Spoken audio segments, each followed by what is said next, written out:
pero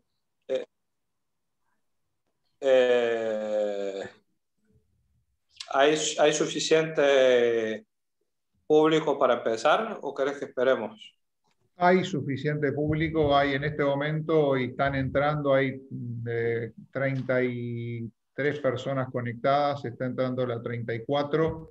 Están ingresando. Bueno, no sé si vos comés. Yo ya comí, José. Yo voy a comer porque no quiero tarde. Yo te diría, Pablo, que vos silencies a todos y yo me des silencio. Sí, estoy haciendo eso. Quisiera hacer una pregunta, con la bendición de Monseñor. ¿La reunión está siendo grabada? Sí. Hay gente que no podía y que pedía eso de nuestra comunidad acá, del centro norte de la Argentina. Sí, así podemos compartirla después. Excelente, excelente.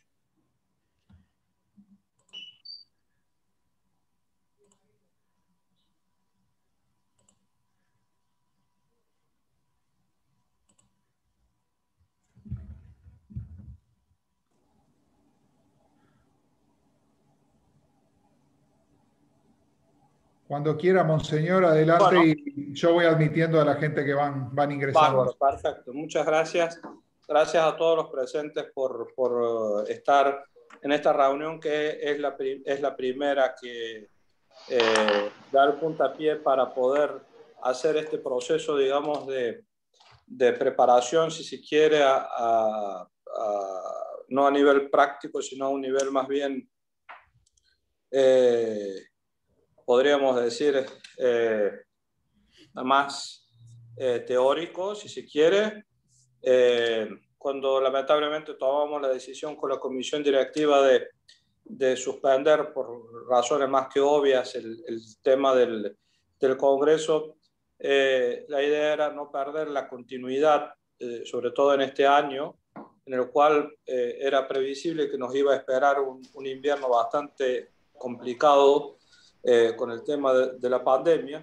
Y como todo el año pasado hicimos todo un gran esfuerzo para comunicarnos, para poder organizarnos a través de la virtualidad, que creo que todos es una temática que todos la hemos descubierto más bien en esta época, y para no perder, digamos, este ejercicio que hemos estado haciendo, se propuso de que hasta que este año lo permita, o más bien a principios del año que viene lo permita, las condiciones, poder tener esta serie de encuentros que están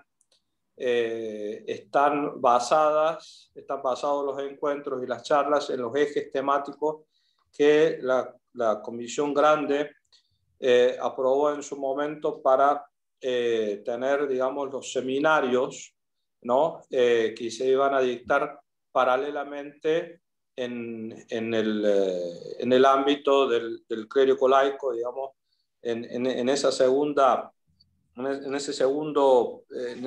plataforma que tenemos dispuesta para que cada uno de los participantes pueda, aparte de las asambleas plenarias que están programadas para el encuentro, puedan tener, digamos, la posibilidad de poder participar de seminarios referidos a columnas básicas que son importantes y esenciales para nuestro helenismo en Sudamérica. Espiritualidad, religión, cultura, lengua, por supuesto bailes, danzas, educación y por supuesto, claro, está toda la cuestión que es más bien, podríamos decir, administrativa o institucional, mejor dicho, institucional, que eso por supuesto se va a tener en cuenta y se va a charlar precisamente en las asambleas de acuerdo al programa, al esqueleto, digamos, del programa que se aprobó para nuestro Congreso Clérico Laico, para nuestro reencuentro clérico laico. Para facilitar un poquito las cosas, propuse yo que la primera de estas charlas, de estos 4 ejes temáticos que tenemos, sea que se va a hacer una vez por mes, al fin del mes, eligiendo los días sábados para que puedan todos participar con una mayor facilidad. Los días de semana no siempre todos pueden participar por cuestiones laborales y demás. Entonces, ayornamos la propuesta para los días sábados, así que la idea es tener de acá hasta fin de año una charla mensual, ¿no? Basada en estas columnas que nombré hace un momento atrás, y que por supuesto la va a tener cada uno de los responsables que hemos identificado durante el proceso del año pasado para cada actividad. Así que yo hice la propuesta de comenzar con la cuestión religiosa, si es que cabe la expresión, para facilitar y para dar más tiempo a los demás expositores a que hagan su propuesta desde los diferentes núcleos temáticos. Y yo quise hacer también una cuestión bastante dinámica y no necesariamente una cuestión teórica, sí teórica en cuanto hay mucho de concepto en la propuesta, pero sobre todas las cosas es una cuestión bastante vivencial y práctica. Por eso ustedes vieron el título de la conferencia, que habla de la Arquidiócesis de Buenos Aires, de la realidad, de las problemáticas y de las perspectivas que tiene, y por supuesto calificándola como una institución única. Y esto de la institución única se me ocurrió porque todo este tiempo que tuve la suerte y tuve la oportunidad de poder visitar a diferentes estamentos del gobierno griego, no solamente del gobierno griego, sino no solamente de la parte política, de la parte educativa, de estamentos culturales, empresariales y demás en Atenas y en Tesalónica, me di cuenta de que verdaderamente la idiosincrasia y el formato que tiene la Arquidiócesis de Buenos Aires y Sudamérica verdaderamente es único, como es el formato también de todas las arquidiócesis, sobre todo en extensiones tan grandes como es la nuestra. Y esto lo digo porque todos estos representantes del ámbito político, empresarial, cultural, pedagógico, universitario y demás, expresaron un interés muy vivaz y podríamos decir de alguna forma con raíces bastante profundas por la región, ¿no? De hecho que todos, desde el primer ministro, el viceministro de Relaciones Exteriores y demás, me preguntaron no solamente, por supuesto, por la situación de la homogénea, es decir, del helenismo en la región, sino también, por supuesto, justificando su visión y su tarea, ¿no?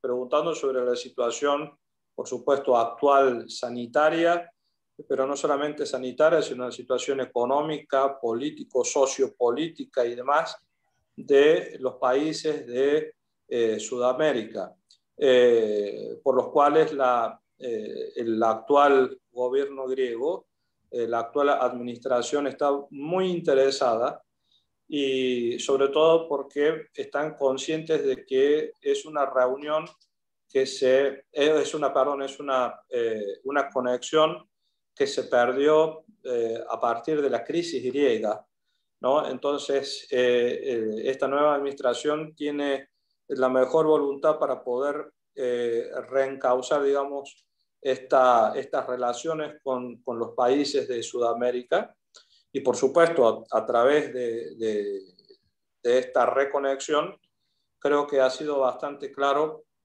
la voluntad del gobierno griego a través de diferentes iniciativas que ha tenido sobre todo el señor Chrisoulakis, el secretario general de la diplomacia y de los griegos de la diáspora, del apódimo helenismo, y el señor Iason Pipinis, que es el representante especial del primer ministro para los temas de Latinoamérica. Sobre todo ellos han demostrado, digamos, en este último tiempo, esta voluntad del gobierno de acercamiento a la homogénea, al helenismo y, por supuesto, todo esto a través de las instituciones clave que tiene el helenismo en Sudamérica, que es, por supuesto, y ahí es donde entra también esta parte tan importante y este rol tan importante que juega la Iglesia, como un elemento no solamente religioso, que por supuesto eso no vamos a tocar el tema de hoy, un tema que merece su tiempo. No es una institución religiosa la Iglesia, pero en esta su esencia multidimensional, como organismo en el cual se procura el crecimiento global y total del hombre, se entiende que tiene un rol bastante, podríamos decir, abarcativo y pluridimensional en toda Sudamérica. Y por supuesto, después todas las demás instituciones, desde las parroquias hasta las colectividades, pasando por las diferentes instituciones culturales, pedagógicas, filantrópicas y demás, que hacen el conjunto de lo que es la Arquidiócesis de Buenos Aires. Por eso dije que me atreví a decir que es una institución única, porque la institución, digamos, tiene este carácter holístico y abarcativo, ¿no? Y esto en cuanto nosotros lo consideramos, no desde un punto de vista religioso, lo vuelvo a repetir, sino como de una institución que está mucho más allá de lo religioso y que busca como objetivo principal el crecimiento espiritual de todas las personas, por supuesto de los fieles ortodoxos, independientemente de su nacionalidad, pero por supuesto centrados en la tradición helena, eso está más que claro, pero también con el espíritu universal y holístico que por supuesto está enraizado no solamente en este espíritu heleno que siempre fue cosmopolita, es cosmopolita y universal, y que tiene su punto de confluencia con el cristianismo ortodoxo, por supuesto que tiene esta misma esencia global, holística y universal para todos los hombres de buena voluntad que quieran acercarse y que a través de él puedan acceder, digamos, a esta comunicación con Dios. La Iglesia es entonces este medio, la Iglesia no es un fin, la Iglesia es un medio, no me canso de decirlo, estoy absolutamente convencido de eso, y porque estoy convencido de eso, la Iglesia de esta manera tiene una elasticidad y tiene esta misión que verdaderamente es pluridimensional, es multifacética y que verdaderamente tiene que ser explorada, porque aunque la arquidiócesis en todas sus fases existe desde el año 1922, creo que en el siglo XXI tenemos muchas facetas de la Iglesia que aún nosotros los clérigos y los laicos necesitamos explorar para sacarle el mayor provecho.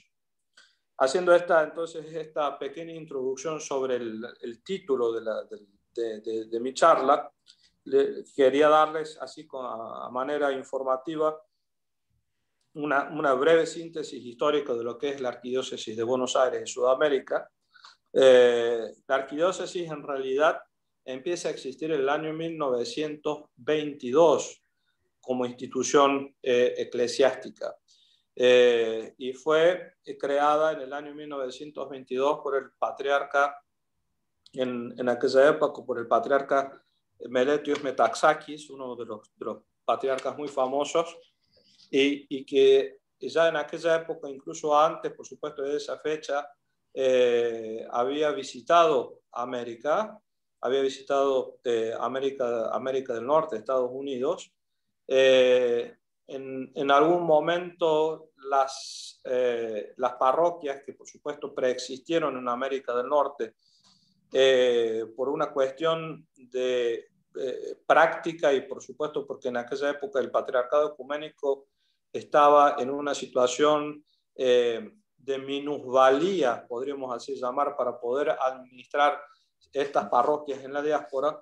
En algún momento la administración pasó, digamos, de manera provisoria para Atenas, para la iglesia griega, siendo Meletios Metaxakis arzobispo de Atenas, y después accediendo al trono ecuménico, él mismo revocó esa decisión y tomó bajo el poder del patriarcado ecuménico lo que se va a llamar Arquidiócesis de América del Norte y del Sur. Se los digo como información porque muchos creen que la arquidiócesis en sí, como arquidiócesis, comienza a existir a partir del año 1996. Cuando fue separada de Estados Unidos, América Central y Canadá. Pero la verdad es que la arquidiócesis comienza a existir en sí misma en el año 1922. Incluso yo he encontrado en los archivos de la arquidiócesis en Nueva York cartas del patriarca Atenagoras como arzobispo de Norte y Sudamérica a las colectividades helénicas, por ejemplo, con la colectividad helénica de Antofagasta del año 1930 y pico. Ya en el año 1930 y pico, el arzobispo de Norte y Sudamérica, luego patriarca ecuménico Atenágoras, tiene contacto epistolar con colectividades helénicas radicadas, por supuesto, Antofagasta, una de las más antiguas, radicadas en Sudamérica. Y en aquella época, y esto es una paradoja, ¿no? Porque una de las colectividades más antiguas en Chile y en Sudamérica, y que desde aquella época, con esta cuestión epistolar con el arzobispo, para armar una parroquia, para poder estructurar una parroquia, nunca pudo hacerla materializar. En cuanto a otras, sí lo pudieron materializar, no necesariamente en la época del 30, en la época, la parroquia de Berisso es la más antigua de Sudamérica. Después, a partir de los años 40 y demás, se empiezan a construir templos y se empiezan, por supuesto, a organizar las colectividades, digamos, con una cuestión alrededor de los templos, y es entonces cuando la iglesia comienza a intensificar, digamos, la obra de alguna forma pastoral o más bien misionera, si se quiere, desde Estados Unidos. Recordemos que la sede está en Estados Unidos, en Nueva York. Ese es el primer paso. Incluso en esta primera fase, digamos, de la arquidiócesis, que arranca el año 1922, podemos ver un significativo avance cuando en el año 1952 es enviado el primer obispo, Monseñor Irineo de Ávidos, que es enviado por el metropolita, por el arzobispo Mijaíl, que es el sucesor del arzobispo Atenagoras. Recordemos que el arzobispo Atenagoras fue electo patriarca ecuménico en el año 1948, y después lo sucede el entonces metropolita de Corintias, Monseñor Mijaíl, que viene a Estados Unidos. Monseñor Mijaíl, en el año 50 y pico, me podrá corregir en algún momento el padre Juan Argiri, si es que está presente, visita la arquidiócesis y hace las consagraciones de la iglesia de Banfield, de la iglesia de Montevideo, y no sé si se me escapa otra, estando el obispo auxiliar, Monseñor Ireneos de Ávidos. Y a partir del año 52 hasta el año 1979, que es la próxima etapa, digamos, de desarrollo de esta arquidiócesis, se suceden varios obispos auxiliares que son enviados por el arzobispo con sede, con base en Nueva York. Quiero saber cómo se hace eso. En el año 1979 se inaugura otra fase de la arquidiócesis, cuando, por una decisión del Santo Sínodo de la Iglesia, del Patriarcado nuestro de acá de Constantinopla, eleva a las periferias de la arquidiócesis de Norte y Sudamérica a sedes episcopales. En el año 79, entonces, podemos ver entonces la segunda, si lo tomamos de esta forma, la tercera fase, digamos, en la vida, en el desarrollo de nuestra arquidiócesis. Y es nombrado el primer obispo diocesano de lo que era la 10ª periferia, ahora llamada Obispado de Buenos Aires y Centro y Sudamérica. El primer obispo canónico de esta jurisdicción va a ser Monseñor Genadio Chrysoulakis.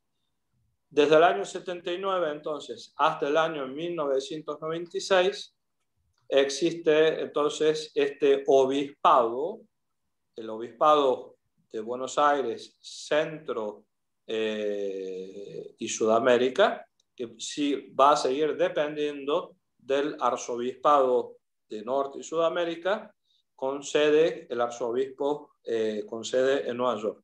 Ya en aquella época, por supuesto, el arzobispo era Monseñor Jacobus, el cual hizo visitas correspondientes durante los años 80 a Chile, a la Argentina, a Brasil y demás.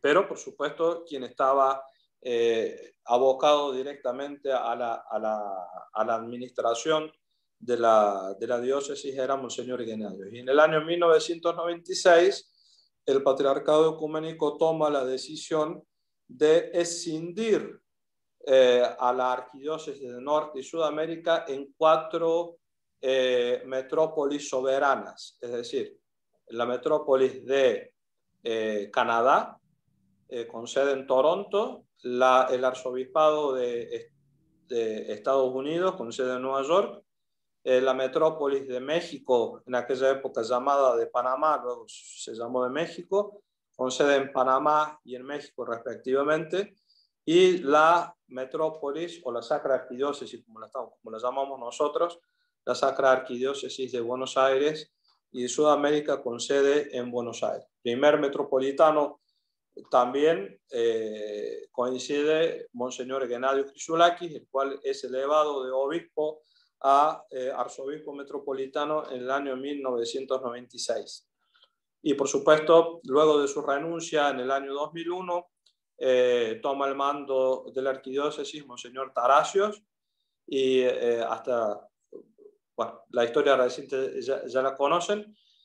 Yo soy el tercer arzobispo metropolitano de la arquidiócesis, con jurisdicción para toda Sudamérica, menos Venezuela y Colombia, que cuando se escindió la arquidiócesis del año 1996, Venezuela y Colombia, aunque geográficamente pertenecen a Sudamérica, fueron adheridas a la arquidiócesis de México. Desde aquel entonces podemos decir que la arquidiócesis el año que viene, o sea, como entidad, como institución, el año que viene va a cumplir 100 años. Esto lo digo porque existen otras, como ustedes conocen, existen otras jurisdicciones ortodoxas en Sudamérica, las cuales también por alguna cuestión ostentan o quieren ostentar la primacía también histórica.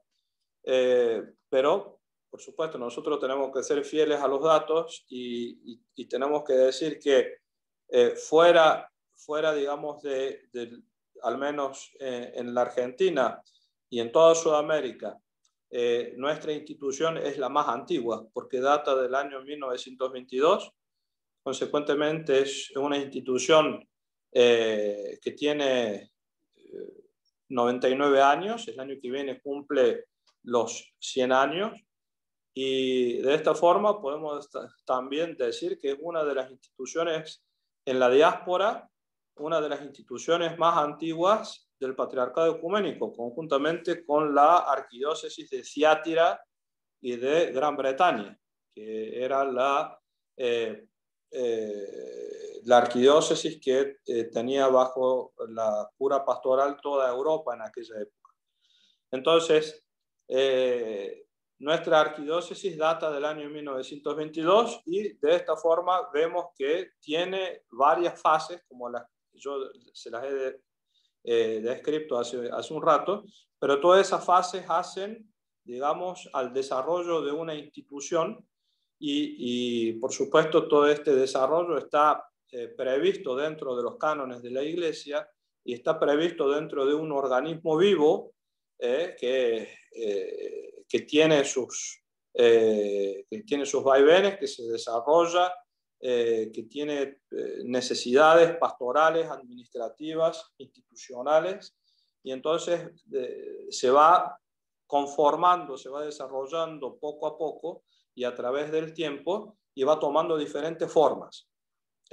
Nuestra arquidiócesis, entonces, como institución eclesiástica, vuelvo a repetirlo, una institución en la diáspora del Patriarcado Ecuménico y en la diáspora de la Iglesia Ortodoxa, es una de las más antiguas, data del año 1922, y su estructura, por supuesto, no podemos negar que otras existieron, y está claro que existieron otras presencias ortodoxas más antiguas, ¿no? Que la nuestra, pero no de esta forma, podríamos decir, organizada. Y con este desarrollo y con esta formalidad en el desarrollo, como lo ha tenido nuestra arquidiócesis. Y es por eso que esta historia también la hace y la presenta como una institución bastante única. Vuelvo a decir, el unicato no es propio de nuestra arquidiócesis. Cada arquidiócesis es única en su fisionomía, pero es una historia que no la podemos soslayar, es una historia que tiene 100 años y por supuesto es nuestra responsabilidad que esto siga en el tiempo y que este desarrollo se siga ampliando. Es por eso que desde que yo tuve la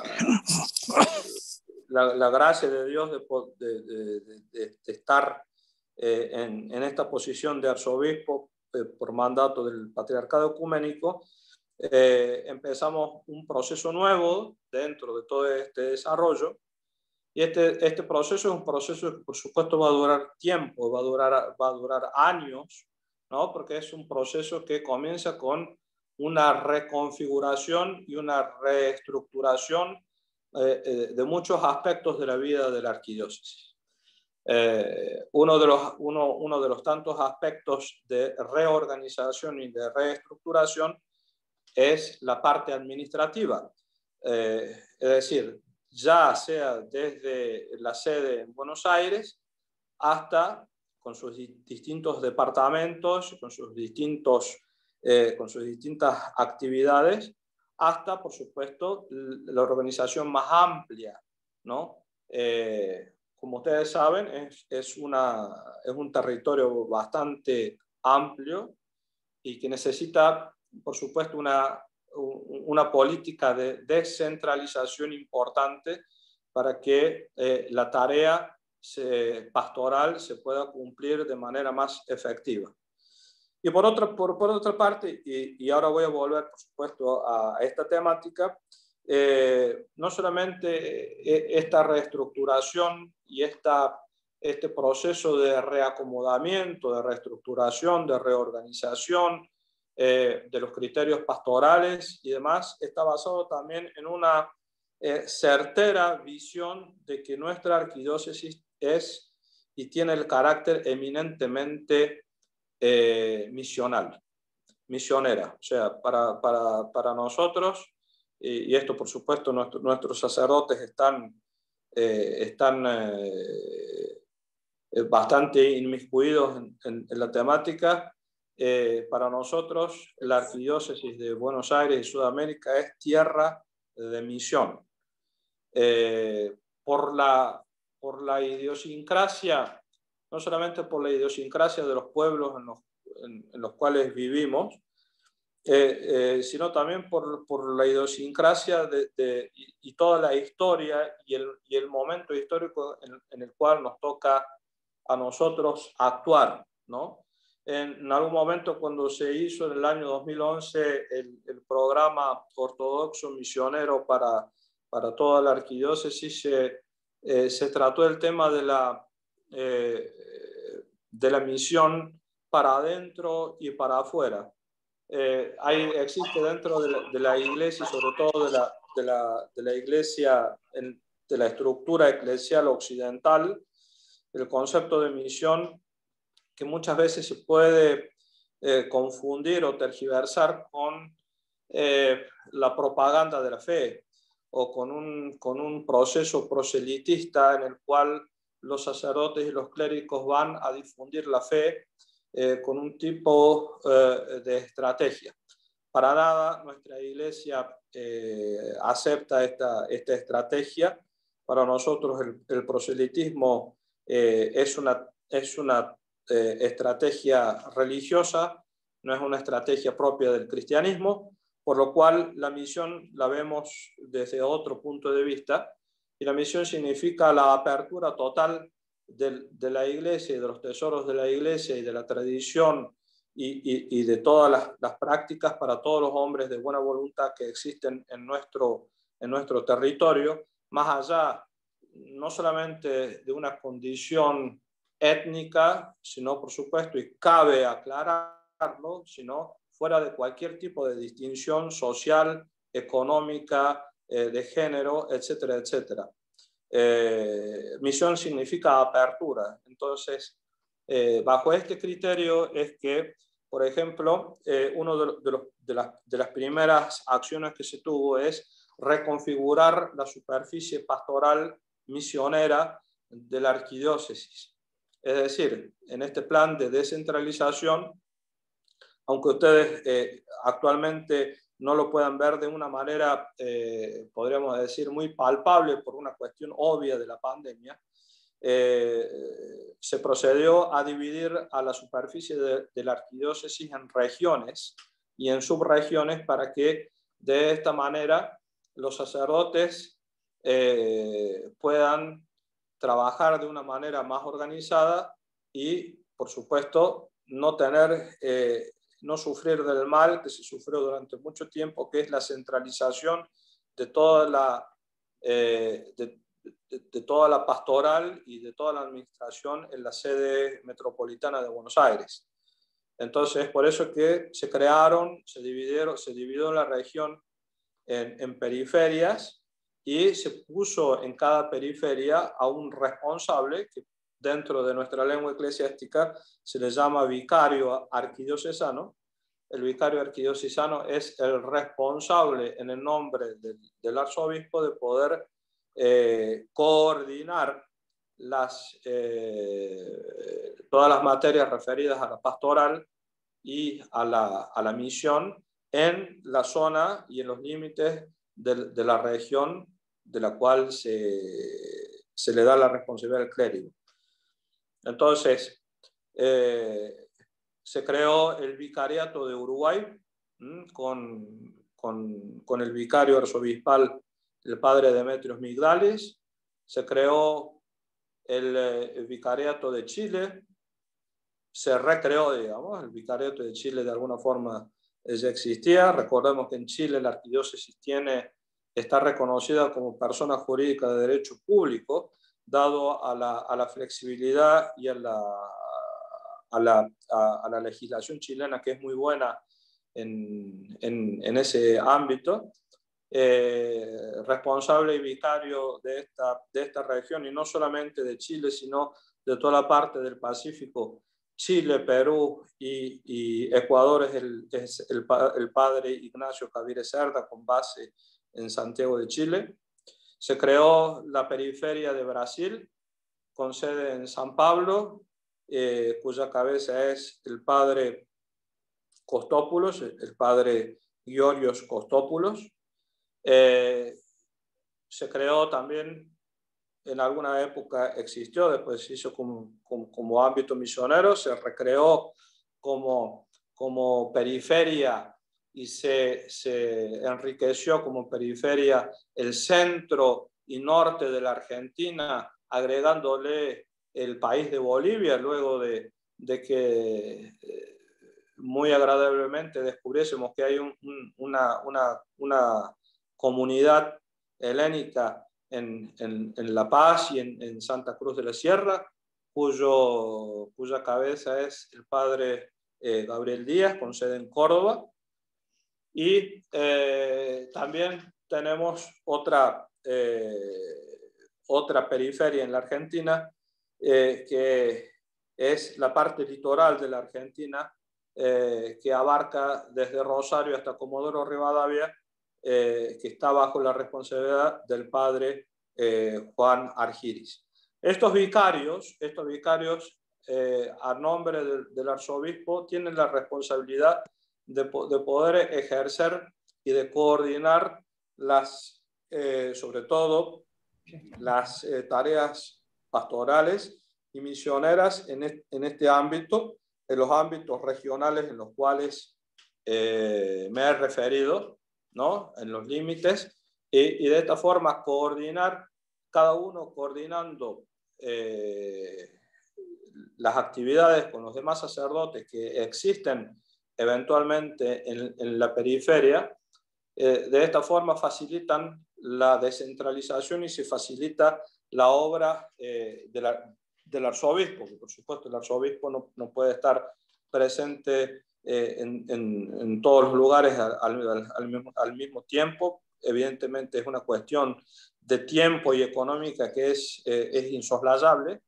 Entonces, al ser conscientes de esta limitación, que por supuesto se ve bastante clara por la dimensión del territorio de la arquidiócesis, se hace bastante evidente. Entonces fue necesario que se creen estas periferias y que se coloquen a estos sacerdotes como corresponsables de la obra misionera, sobre todo de la obra misionera y pastoral, y por supuesto acompañada, como corresponde, de una labor administrativa, ¿no? Asimismo, tenemos muchas otras áreas en las cuales hemos intervenido, como la creación de nuevas comisiones, pero sobre todo las cosas, no de nuevas comisiones que existan en la fantasía, ¿no? Sino de comisiones arquidiocesanas que existan en la práctica y puedan trabajar y colaborar en los diferentes ámbitos de una manera práctica y de una manera eficiente. Por supuesto, estas comisiones están compuestas no solamente por los clérigos, sino también por clérigos y laicos. Los sacerdotes, nosotros no tenemos razón de ser, por supuesto, sin el elemento laico al cual servimos y con el cual cooperamos para que la obra siga adelante y para que la obra tenga verdaderamente efectividad. Así es que una de las comisiones que está funcionando y ahora de una manera bastante más intensa es la comisión para la catequesis. ¿Por qué? Porque evidentemente hemos consensuado todos los sacerdotes y hemos visto que nuestra realidad lamentablemente adolece y ha adolecido durante muchos años de una práctica catequética adecuada, y es por eso que hoy en día para nosotros, para la arquidiócesis, es una prioridad, ¿no es cierto? Tener en cada parroquia, en cada comunidad, en cada centro misionero, una actividad catequética. Es por eso que se está trabajando y queremos no solamente hacerlo para hoy, sino viendo a futuro. Estamos trabajando en una programación para enseñar, para formar catequistas. Los sacerdotes y sobre todo los vicarios que tienen estas zonas también, que son bastante amplias, tampoco pueden, y que tienen muchas comunidades y tienen muchos centros misioneros, tampoco pueden, no dar abasto, digamos, por una cuestión nuevamente de tiempo y de distancia. Así es que también es necesario delegar la cuestión de la catequesis. Entonces estamos elaborando sin prisa pero sin pausa, digamos, porque es la primera vez que se va a elaborar un programa y que va a salir un programa con una concepción propia nuestra y adaptado a nuestras necesidades. Así es que esto es también una nueva iniciativa que se está abriendo. Estamos comenzando con la lengua, vamos a comenzar con la lengua española y después poco a poco vamos a seguir con la lengua portuguesa. He estado con el director general de la Apostoliquí Diaconía del Servicio Apostólico de la Iglesia Griega, Monseñor Agazángelos de Fanariu. Y la Iglesia Griega tiene mucho material y siempre se ha caracterizado por tener un muy buen material catequético para acá, para las parroquias de Grecia, el cual se puede y necesariamente se va a adecuar de acuerdo a las necesidades, porque ahora en breve nos van a enviar todo el material para que nosotros con nuestra comisión veamos el material, lo estudiemos, y el metropolita se ha ofrecido también para que todo lo que hagamos de traducciones del material preexistente en el formato que exista, también lo pueda la Iglesia griega, nos dé la oportunidad de editar el material con el sello de la Apostoliquí Diaconía y también enviarnos el material ya editado, ya publicado, para que nosotros podamos hacer uso de eso, de ese material. Algo que va a redundar no solamente en beneficio de nuestra arquidiócesis, sino también de otras arquidiócesis de habla hispana, como la Arquidiócesis de México, el Vicariato para Habla Hispana de la Arquidiócesis de Norteamérica y la Arquidiócesis de España y de Portugal. Y así también con otra problemática que tenemos y otra prioridad que tiene la Iglesia, que es la traducción del material litúrgico. Estando en el siglo XX, ya contando con tercera y hasta cuarta generación de griegos en Brasil, Argentina, Chile, en todos los países, es evidente de que es necesario tener una buena base del material litúrgico traducido. Así es que también la Iglesia, el Servicio Apostólico de la Iglesia Griega se ofreció a que todas las traducciones que se hagan del material preexistente, en griego por supuesto, pueda ser editado, publicado y enviado respectivamente a las parroquias de manera gratuita por el Servicio Apostólico de la Iglesia Griega. Nosotros lo único que tenemos que hacer es hacer trabajar a la Comisión de Traducciones y hacer que esto suceda, ¿no? Esto son noticias frescas que las tengo de ahora después de mis encuentros en Atenas con el metropolita Agathángelos y por supuesto con la bendición del arzobispo Jerónimo de Atenas. Y de esta forma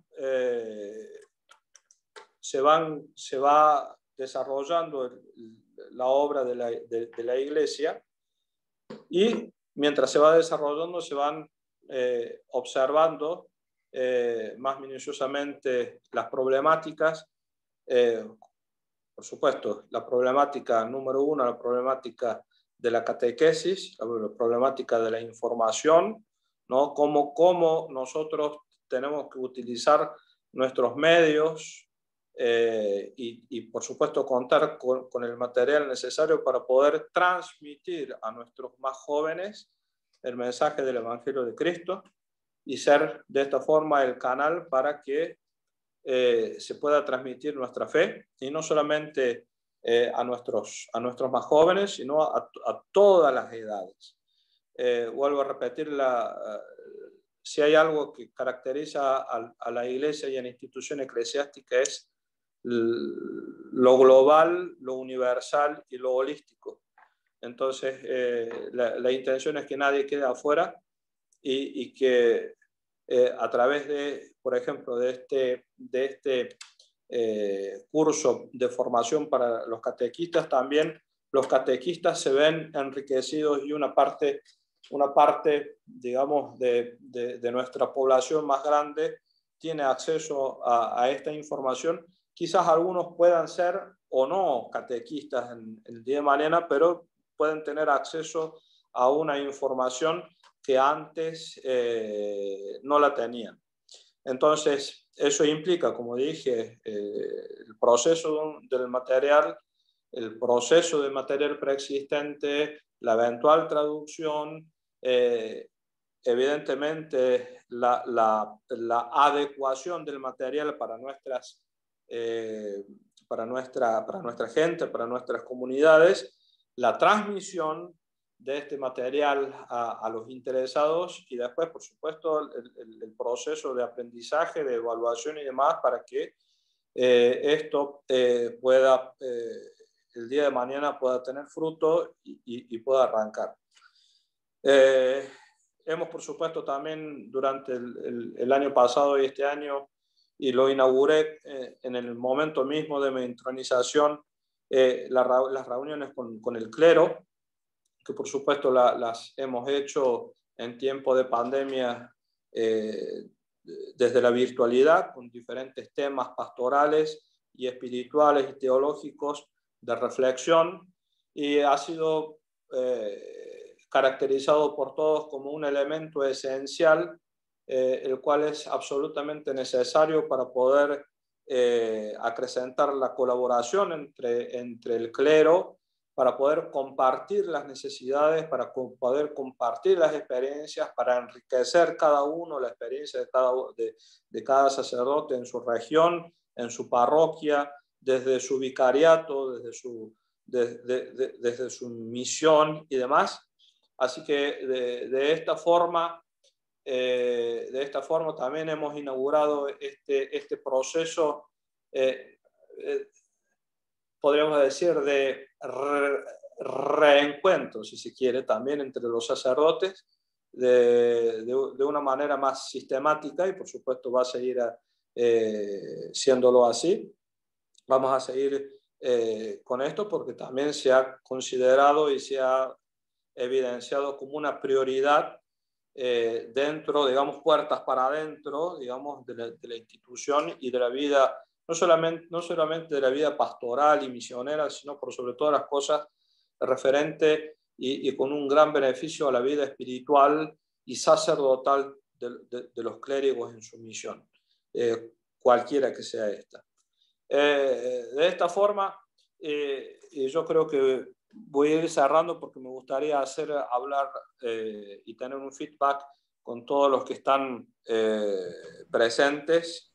De esta forma, la Iglesia, como dije, la Iglesia se transforma en un canal multidimensional que quiere facilitar muchos aspectos de la vida del helenismo en la región, comenzando, por supuesto, desde la vida espiritual, pero también facilitando canales desde la cultura, desde la pedagogía, desde la filantropía, por supuesto, y por supuesto la Iglesia es un lugar de encuentro. Más allá de la institucionalidad a la cual estamos todos acostumbrados, tenemos que, y los sacerdotes lo saben, nosotros estamos llamados a dar el mensaje de que más allá de esa institucionalidad, la cual por supuesto tiene una razón de ser, la Iglesia es un canal, es un medio, es un lugar de encuentro, es por sobre todas las cosas un lugar de comunión, de armonía, de homonía, de concordia, y por supuesto, y sobre todas las cosas, es el lugar por excelencia donde el hombre puede ejercitar su propia libertad y autosoberanía. Entonces, desde esta óptica basada en una espiritualidad y en una tradición milenaria de siglos, nosotros tenemos nuestra misión y comprendemos nuestra misión como la figura evangélica, ¿no? De este sembrador, del sembrador que tira la semilla. Tomamos esa imagen. Yo estoy convencido de que es muy probable, yo personalmente, de que no vea ningún fruto. Porque son procesos largos, son procesos complejos, son procesos profundos que tienen que ir a la propia existencialidad de las personas, ¿no? Y nuestra arquidiócesis se encuentra en este proceso de reestructuración, el cual los procesos de reestructuración son complejos, los procesos de reestructuraciones no son placenteros, porque hay que ajustar tuercas, porque hay que sacar, porque hay que poner, porque hay que adecuar, no son procesos placenteros. Yo estoy consciente de eso. Son procesos a mediano y a largo plazo, es por eso digo que yo es muy probable que no vea ningún fruto. No es el objetivo ver ningún fruto, sino el objetivo principal es sembrar la semilla y estar constantemente sembrando esta semilla. Los sacerdotes lo saben y tienen esta misma postura que siempre trato que sea consensuada entre nosotros, para tener siempre, como decimos, en un mismo espíritu y en una misma mente, en una misma concepción, poder todos tirar hacia el mismo lado. En la Iglesia no puede haber egoísmos, dentro de la Iglesia no puede haber personalismos, somos todos células de Cristo y como células de Cristo estamos llamados a transmitir el mensaje, y la transmisión del mensaje se hace con una relación humana, con una relación personal entre el sacerdote y el fiel, entre el fiel y el sacerdote, en esto que nosotros queremos crear, que se llama comunidad, unidad, es decir, un grupo de gente que tiene la misma creencia, que tiene la misma fe, que por supuesto difiere en la diversidad, pero que está constantemente unida por un vínculo superior y superador que es la fe y que crea esta nueva vida, ¿no? Que es la comunidad. Estos son nuestros, en breve, no me quiero extender más, puedo seguir hablando durante horas y les puedo presentar el programa de manera mucho más exhaustiva y detallada, pero no quiero cansarlos y quiero tener un feedback con todos ustedes para también escuchar las opiniones y poder enriquecer de esta forma el diálogo. Así es que yo termino acá y bueno, lo dejo a Pablo para que el que tiene mayor espectro de los participantes pueda organizar el tema de las preguntas. Muchas gracias. Muchas gracias, Monseñor. La verdad que fue un gusto escuchar toda la presentación de dónde estamos posicionados en este momento. Para ir directo, ya tenemos dos consultas acá. Dafne Angelidis plantea: Monseñor, sería interesante que el Evangelio se tradujera al griego moderno para un mejor entendimiento por parte de las personas que no entienden el griego antiguo, en el que se lee durante la misa. ¿Se puede hacer? De hecho que en el 99.9 de las parroquias de nuestra arquidiócesis el Evangelio en la Divina Liturgia y los diferentes oficios se lee en español. Eventualmente se puede leer en griego y en español, pero la directiva es que, y por supuesto una directiva que se cumple hace años, que el Evangelio y la homilía se diga en la lengua vernácula. Con respecto al tema de la traducción del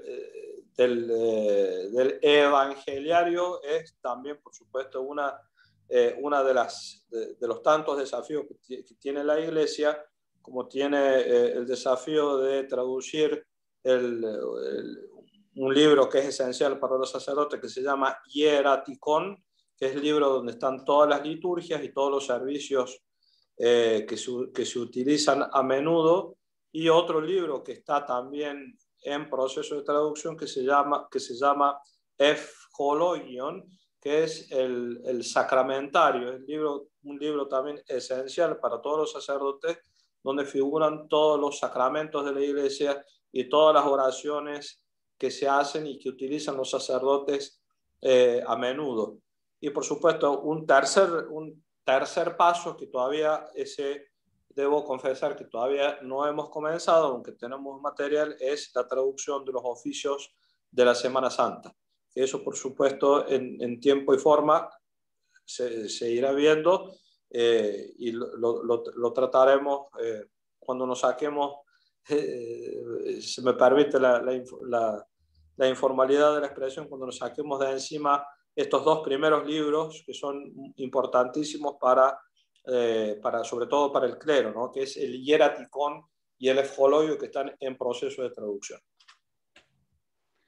Bien, después tenemos otra consulta de Melisa Martínez. Me gustaría formarme como catequista. Si pueden mandarme información, se los agradezco. ¿Cómo no?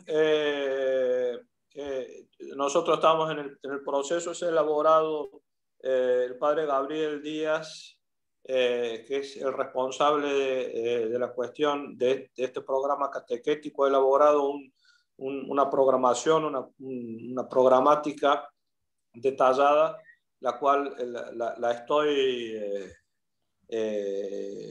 ahora, por supuesto, estoy un poco atrasado a causa de los viajes, del Santo Sínodo y demás, pero la estoy estudiando. Lamentablemente, digo, afortunadamente, tengo un material que tiene que ser incluido, pero tiene que ser traducido. Estamos en ese proceso y por supuesto cuando empecemos lo vamos a difundir para todos los países de habla hispana y para todos los países de habla hispana, porque por supuesto va a ser en este periodo y creo que luego, por una cuestión obviamente de práctica, va a ser a nivel virtual, así es que va a estar abierto para todos los países de habla hispana en el primer momento y después lo vamos a extender para todos para Brasil, para la lengua portuguesa. Estamos en el proceso, estamos encaminados, pero por supuesto como todo proceso necesita tiempo, pero estamos en eso. Después cuando comencemos con mayor, la cuestión con mayor intensidad y demás, vamos a hacer la correspondiente convocatoria ya para todos los países de habla hispana, más allá de la Argentina, por supuesto. Bien, hay una tercera consulta que, bueno, parcialmente creo que fue contestada, de Gabriela Torne. Quisiera hacer una consulta también.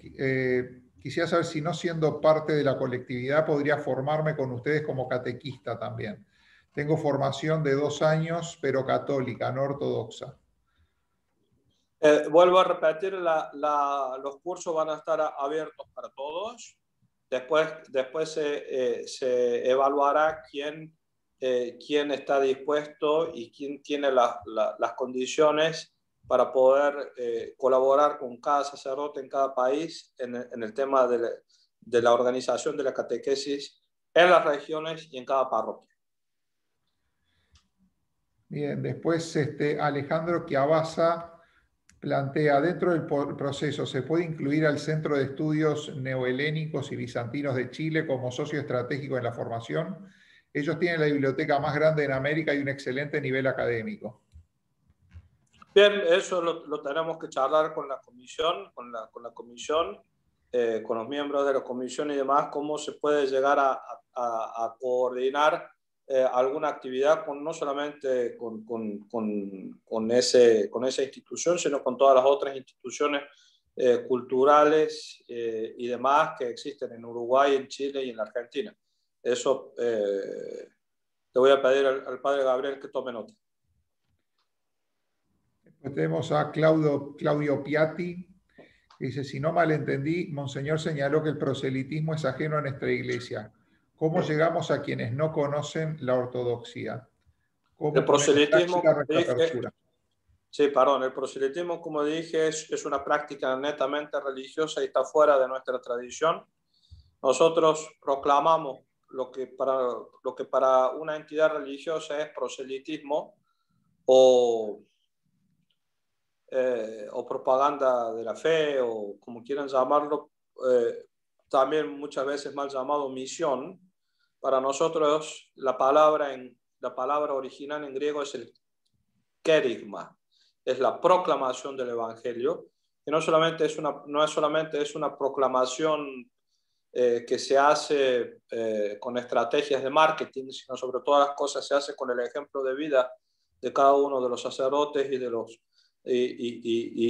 de todos aquellos que verdaderamente viven la vida en Cristo. Y esto, por supuesto, llega a todos. Ya Serafín de Sarov decía que la persona que está llena del Espíritu Santo es como el manzano en flor. El manzano en flor, cuando florece, las abejas vienen de miles de kilómetros de lejos porque sienten el aroma del néctar. Ese es nuestro concepto de misión y que se contrapone al de proselitismo. Bien, después el señor Patunas del programa Grecia Siempre de Brasil, bueno, pone a disposición su programa para la arquidiócesis para la divulgación de sus proyectos y acciones. Fantástico, muchísimas gracias, lo vamos a tener en cuenta. Colaboramos y vamos a colaborar con todos los medios, con todas las instituciones, con todos los medios de difusión.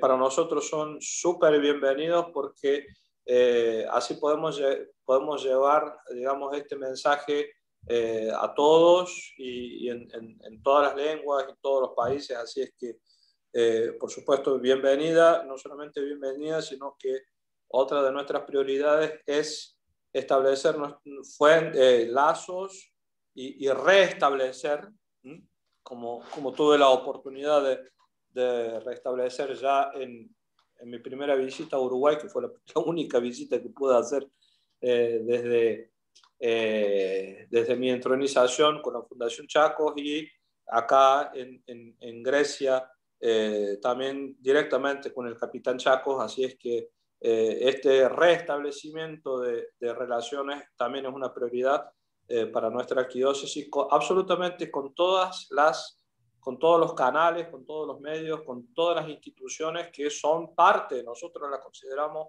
parte de este ámbito tan amplio que es la arquidiócesis. Bueno, no sé si alguien más tiene alguna pregunta.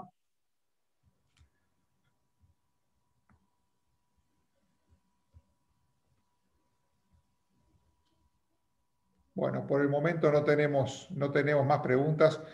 Yo especialmente le quería agradecer, Monseñor, no solo por esta charla, sino que cuando tuvimos el año pasado la idea de volver a generar estos encuentros, por eso se les llamó Reencuentro Clérico-Laico, para nosotros era muy importante que la Iglesia estuviera presente y bueno, y quiero realmente decir de que siempre nos apoyó desde el primer día con todo su entusiasmo, digamos, y bueno, y esta primera charla del ciclo de charlas mensuales que vamos a hacer en este año, digo, era muy importante que fuese de la Iglesia, ¿no? Así que, bueno, muchísimas gracias. Gracias a todos por estar acá. Llegamos a 60 personas presentes en esta primera charla del ciclo, así que estamos más que felices. Y bueno, nos encontraremos pronto, esperemos pandemia mediante nos permita juntarnos personalmente para la próxima charla del año que viene. La próxima charla del mes que viene. Del mes que viene. El año que viene personalmente, digo, estemos todos juntos en el reencuentro. El mes que viene la próxima charla. Exactamente. Así, por supuesto, el reencuentro, ahí está la novedad. No quise hacer ninguna otra intervención con el clérigo laico, porque por supuesto creo que ya en el día de hoy esa distinción es un poco caprichosa, si se quiere, y un poco de modé, es un poco extemporánea. En la iglesia nuestra no hay ningún tipo de distinción entre clérigos y laicos. Somos todos parte de la misma comunión. Somos todos parte de la misma comunidad. Somos todos parte de la misma herencia. Somos todos parte y queremos el mismo futuro, transmitir para nuestros hijos, para los hijos de nuestros hijos. Tenemos una vivencia y una experiencia que es nuestra tradición, que es una tradición riquísima, espiritual, por supuesto cultural, la lengua, el teatro, la tragedia, infinitos ámbitos de la cultura, la filantropía, la pedagogía, y muchísimas otras actividades que son parte de la vida de una comunidad a la cual nosotros somos parte. Nosotros acá en Constantinopla no hablamos de helenismo. El helenismo es un concepto un poco occidentalizado, un poco así, que tiene también su historia. Nosotros acá en Constantinopla hablamos de Romiocini, de la romanidad, que por supuesto, es sinónimo del helenismo, ¿no? Acá Oromios tiene la heredad de hace 2000 años. La heredad que por supuesto, nace del Evangelio, pero el Evangelio no es solamente tenemos esta lamentable visión religiosa, digamos, de lo que es el Evangelio, de lo que es el cristianismo.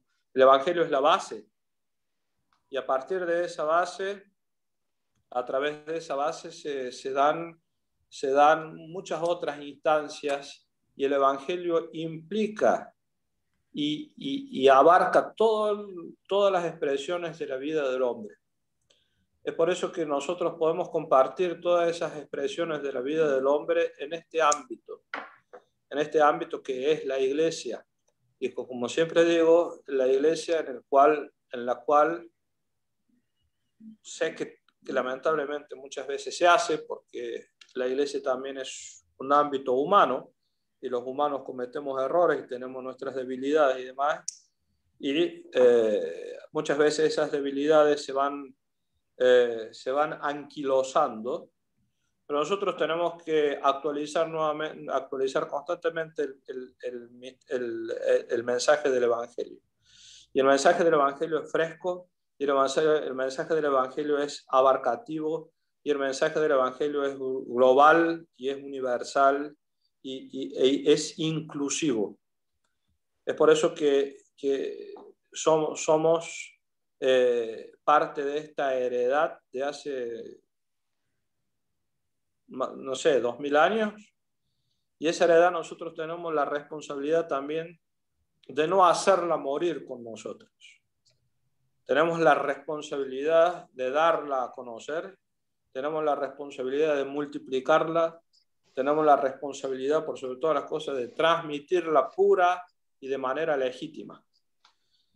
Porque cuando no se transmite de manera pura y legítima, entonces se tergiversa. Y cuando se tergiversa, entonces ya no es más tradición, ya es otra cosa. Entonces, los llamo y los convoco a todos para esto que es, yo siempre digo y siempre le digo a los sacerdotes que esto de la iglesia, nosotros mismos, el sacerdocio y demás, es una aventura, y por supuesto tiene una gran cuota de romanticismo, si se quiere, porque entramos en un ámbito en el cual el espíritu empieza a volar. Eso no significa que ese vuelo no tenga ejecución en la práctica. Necesita una cuota de locura, necesita una cuota de romanticismo, necesita, por supuesto, y por sobre todas las cosas, mucha fe.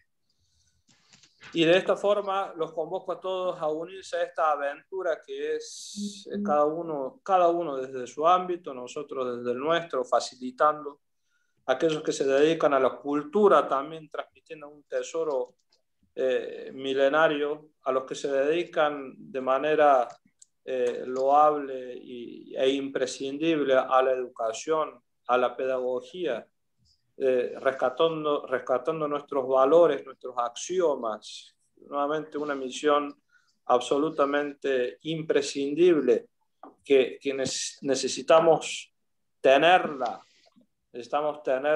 y afianzarla, porque los valores de la educación en libertad y responsabilidad tienen cuna necesariamente helena. La filantropía, como dije anteriormente, el baile, la danza y toda otra disciplina del espíritu, nosotros como iglesia absolutamente la vamos a considerar como una prioridad, la vamos a transmitir, a retransmitir, vamos a hacer canal, porque son manifestaciones del espíritu, manifestaciones de un espíritu que es inmenso, que nosotros lo encarnamos cada uno con sus dones, cada uno con sus habilidades y con sus carismas. Así es que estamos acá para proyectar todo eso y de esta manera facilitar a cada uno en su ámbito, a que pueda seguir transmitiendo la heredad que hemos recibido de nuestros padres. No. Bueno, Pablo. tenemos acá el padre Gabriel, Nicolás Jaxic. Gracias al padre Gabriel que me ha avisado de estas conferencias y que gracias a ellos he podido compartir a otros interesados en Chile. Yo quería agradecer también especialmente a los presidentes de las colectividades que están hoy, que nos acompañan, de Argentina, varias colectividades, de Brasil, de varias colectividades, de Chile, tenemos ATT, los padres de las distintas iglesias, directores de fundaciones, que nos han acompañado hoy, así que digo, bueno, más que agradecidos a todos y los esperamos en la próxima entonces. Muchas gracias, monseñor. Muchas gracias y hasta la próxima. Hasta la próxima. Hasta la próxima. Gracias. Buenas tardes, buenas noches. Muchas gracias. Buenas tardes. Hasta la próxima. Chao, Kalininska. Hasta la próxima. Chao, gracias.